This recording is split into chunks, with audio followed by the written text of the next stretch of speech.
गोंयांतल्या रामकृष्ण मिशन केंद्राच्या भूमिपूजन आणि बुन्यादी फातोर बसोवपाचो दबाजीक सुवाळो संपन्न झालो. रामकृष्ण गोवा मिशनचे सचिव स्वामी आर्यानंदजी महाराज आणि उपस्थित व्यासपीठावरती असलेले इतर मान्यवर, माझ्या समोर उपस्थित असणारे गोवा आणि बाकी राज्यातून या ठिकाणी आलेले सगळ्या भक्तांना सादर प्रणाम. आजचा दिवस केवळ वास्तूचा पायाभरणी सोहळा नाहीये, तर आजच्या दिवशी आपण जसं म्हणतोय की गोव्याच्या आध्यात्मिक सामाजिक वाटचालीतील असा हा एक सुवर्ण क्षण आहे.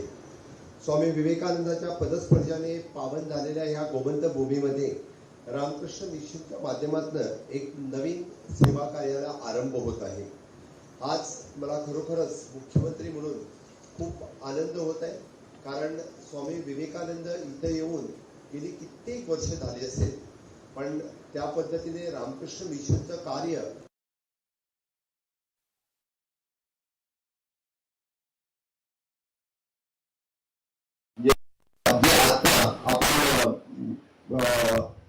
श्री रामकृष्ण मिशन गोवा यांच्या वतीने जो भूमिपूजनाचा जो सोहळा केलेला आहे, ते कित्येक वर्ष म्हणजे ज्याला आपण म्हणतोय की पुढची 100 वर्ष सुद्धा हे कार्य असंच गोमंतकातील आणि या पूर्ण परिसरातील लोकांसाठी निश्चितच प्रेरणादायी राहील, ती मात्र शंका नाहीये. स्वामी विवेकानंदाने सदोदित सांगितलेले आहे की शिवाभावे जीवा सेवा म्हणजे प्रत्येक मानवामध्ये ईश्वर आहे आणि रामकृष्ण मिशनने गेली 125 वर्षाहून अधिक काळ हा वारसा जगत आलेले जोपत आलेले आहेत. आणि आजच्या या प्रकल्पाने परत एकदा म्हणजे आपण म्हणतोय जसं की हा प्रकल्प पूर्ण झाल्यानंतर गोमंतकातील कित्येक लोकांना अशा पद्धतीचा सेवा करण्याचा योग या ठिकाणी येईल, कित्येकाने अशा पद्धतीचं कार्य करण्याचाही योग या ठिकाणी येईल असं मला वाटतंय. आमचे गोव्यातील सरकार हे सातत्याने आपण सगळेजण बघत असाल की गोव्यामध्ये सदोदित म्हणजे सन सॅन्ड अँड सी या 3 गोष्टीसाठी लोक येत होते, पण त्याला माझ्या सरकारने मुद्दामून स्पिरिच्युअलिटी म्हणजे 4थं यश जर कोणी जोडलं असेल तर ते मी जोडलं, मी असं म्हणेन. आणि या स्पिरिच्युअलिटीच्या माध्यमातून आज संपूर्ण गोमंतकामध्ये खूप मोठं कार्य सुरू झालेलं आहे. आणि ते फक्त सरकार नाही करत, तर वेगवेगळ्या मठाचे मठाधीश करतात, वेगवेगळी देवळामधून अशा पद्धतीचं स्पिरिच्युअलिटीचं कार्य सुरू आहे आणि वेगवेगळ्या अशा कार्यामधून हे स्पिरिच्युअलिटीचं कार्य दिसायला येते. आपण बघतोय की म्हणजे आपल्या काणकोणामध्ये स्थित असलेला गोकर्ण पर्तगाळ मठ या ठिकाणी प्रभू रामचंद्राची एवढी मोठी मूर्ती उभी राहणे हेही एका दृष्टीने म्हणजे आपल्या दृष्टीने की प्रभू रामचंद्राची मूर्ती पाहण्यासाठी कित्येक लोक या ठिकाणी येतात. आपल्या मांडवीच्या काठावरती असलेली परशुरामाची मूर्ती आणि सप्तकोटेश्वरामध्ये बांधलेलं शिवमंदिर पुन्हा एकदा लोकार्पण करण्याचा योग मला मिळाला. त्या कारणाने तेही मंदिर म्हणजे छत्रपती शिवाजी महाराजांनी बांधलेलं मंदिर आज पुनश्च एकदा लोकार्पण होतोय. हाही खरोखरच योगायोग आहे.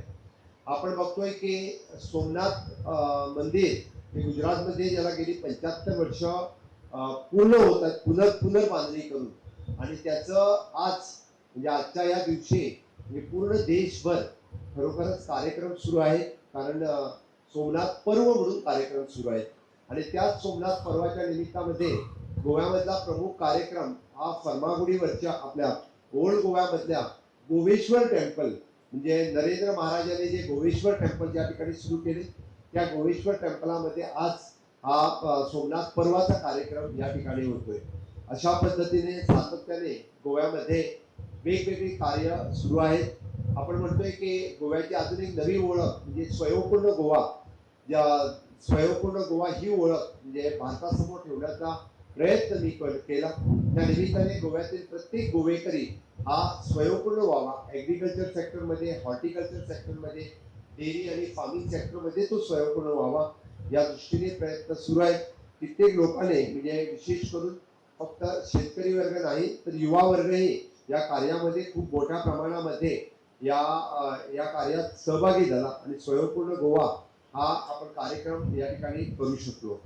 मी म्हणेन की आपण बघतोय की स्वामी विवेकानंदाचं जन्मस्थान की वेस्ट बेंगाल ज्या ठिकाणी की स्वामी विवेकानंदाचं खूप मोठं कार्य आहे आणि नक्कीच आज योगायोगाने की त्या ठिकाणीही भारतीय जनता पार्टीचं सरकार येणं हे योगायोग आहे आणि खरोखरच मी म्हणेन की एक नवीन पर्व वेस्ट बेंगाल या ठिकाणी सुरू झालेलं आहे. भारत वर्षामध्ये एक नवीन पर्व सुरू झालेलं आहे. जम्मू आणि काश्मीरमध्ये ज्या पद्धतीने माननीय प्रधानमंत्री नरेंद्र मोदीजी म्हणजे not only the infrastructure development पण ज्या पद्धतीने स्पिरिच्युअलिटी वाढ घेते आहे, ज्या पद्धतीने आपल्याला गर्वाने आपण म्हणजे भारत स्वाभिमान या ज्या पद्धतीने आपण प्रमोट करतोय म्हणजे घुसखोरांना आपल्या देशातून हकलून लावणं आणि भारतीयांना या भारतीय देशावरती हक्क आहे आणि या ठिकाणची प्रत्येक मग ती माती असेल, पाणी असेल, हवा असेल, जर हक्क कुणाचा असेल तर तो भारतीयांचाच आहे हे पुरेसे एकदा दाखवून देण्याचा योग आज आलेला आहे. आणि अशा पद्धतीने आपण या ठिकाणी करत असलेल्या या वेगवेगळ्या कामामध्ये सुद्धा आपल्याला खरोखरच म्हणजे स्पिरिच्युअलिटीचा गंध दिसून येतोय.